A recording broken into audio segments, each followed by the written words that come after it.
Some of the oldest and most unique temples dating to the 8th century AD are near Gwalior. While a few have been restored in the last few decades, some temples are too broken to repair. We first visited the Bateshwar group of temples, an hour's drive from Gwalior.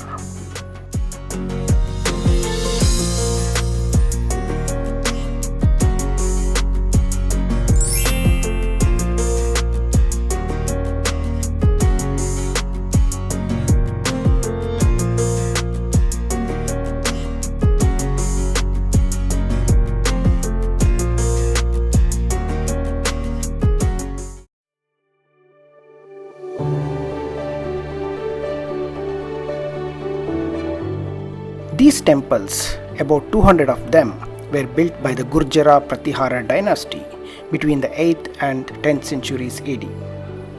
Sadly, they were destroyed around the 13th century, either by earthquakes or during foreign invasion. They were left in ruins until 2005.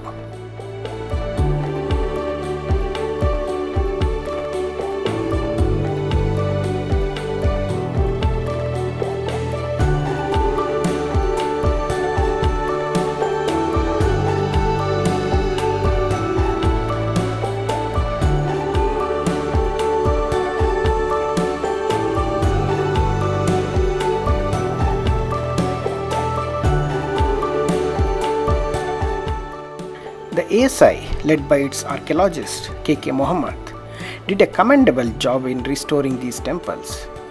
It was not easy, as the site was the hideout of Chambal Valley dacoit nearby Singujjar. They also had to deal with the mining mafia. Kakanmath successfully convinced the dacoit to support temple restoration and forced the government to handle the mining mafia. The outcome is the restored grand temple complex that we see today.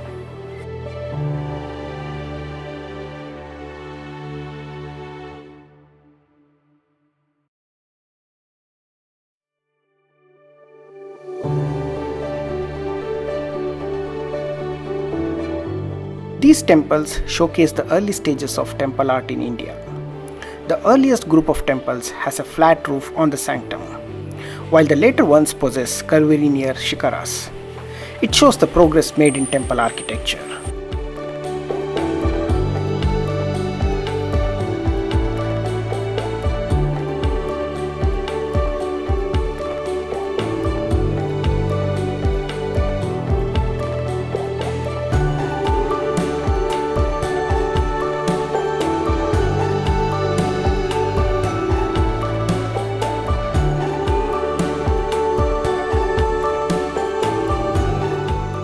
The temples in Bateshwar are dedicated to Shiva, Vishnu and Shakti. We went back to the times of Gurjara Pratihara as we wandered through these temples.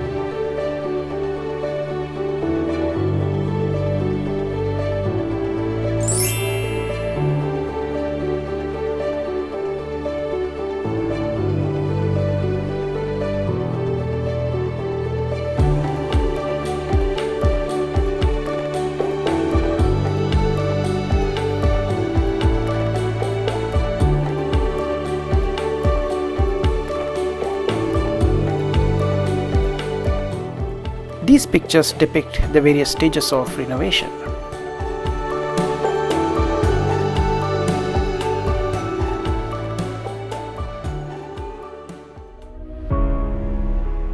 A kilometer from Bateshwar is Garhi Padhavali temple, another fascinating archaeological site to explore in Morena district.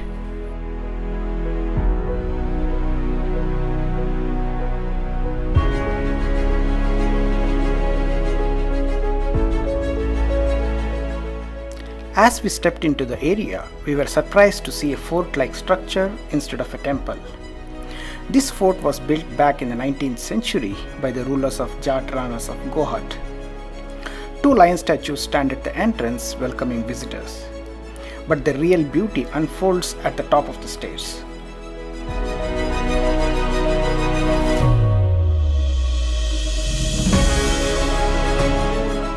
As we reached the end of the stairs, we found ourselves in the temple's mandapa. It was a breathtaking sight, intricately carved and possibly one of its kind in all of India.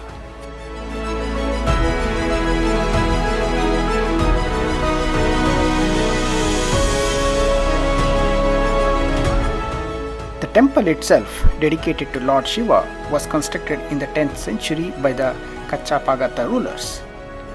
The village where it stands has roots dating back to the 6th century under the rule of Pratihara and Chandela rulers.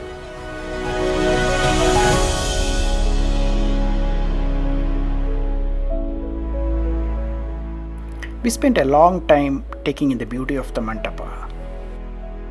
The carvings were simply stunning.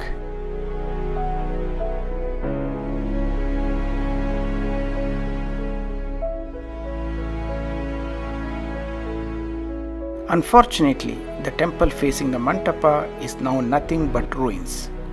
It's completely vanished and beyond restoration. We are left wondering what caused its destruction. Considering how beautifully detailed the mandapa is, we can only imagine the grandeur of the temple that once stood there.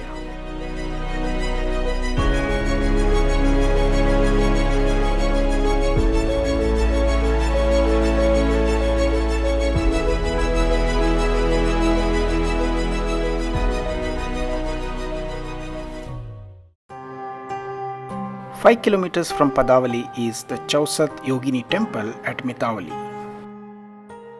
An interesting fact is that the Indian Parliament building is said to be based on this temple. The temple sits on a hill and we had to climb about 100 steps to reach the entrance.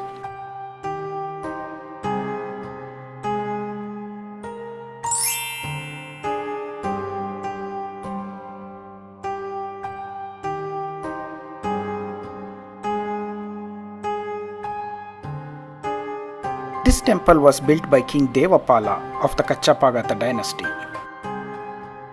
The Yogini temple is unique in many ways.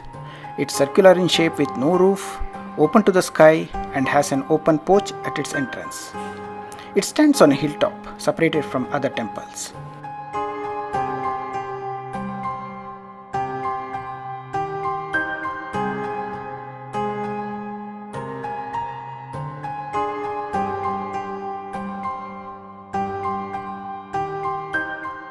Around its perimeter are 64 Yogini images and a central Shiva shrine with the goddess Devi.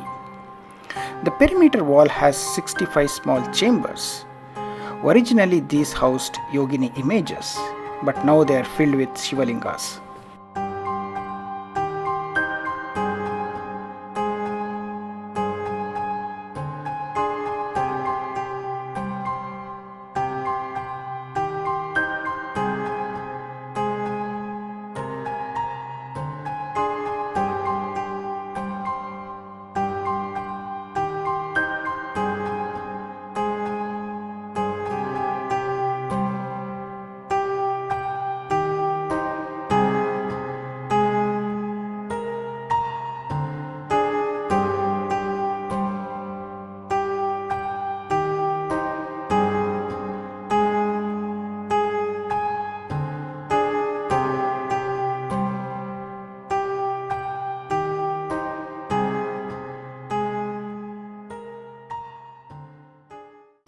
We traveled to Kakanmath, which is about 23 kilometers from Mitaoli.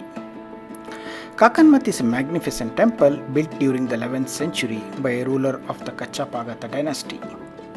The temple is named after Kakanvati, who was likely the queen.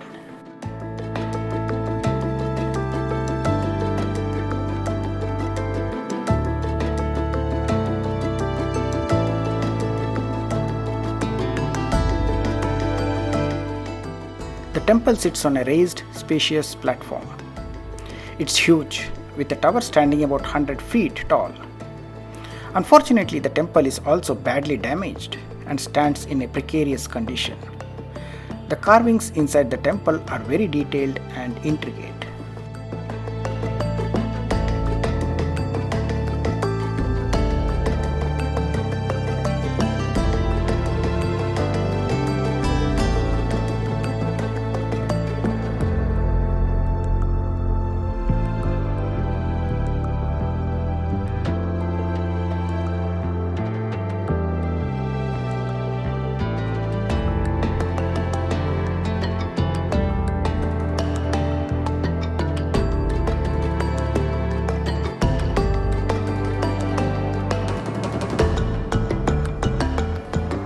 We climb the steps to reach the entrance hall and the inner sanctum of the temple.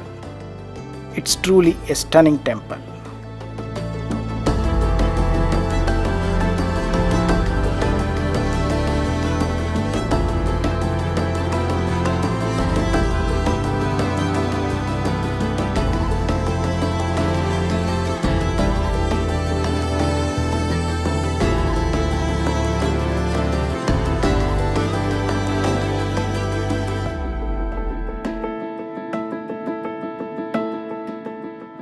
These were the ancient temples that had a great past. We felt lucky to see these amazing shrines. Thanks a lot for watching this video. See you later.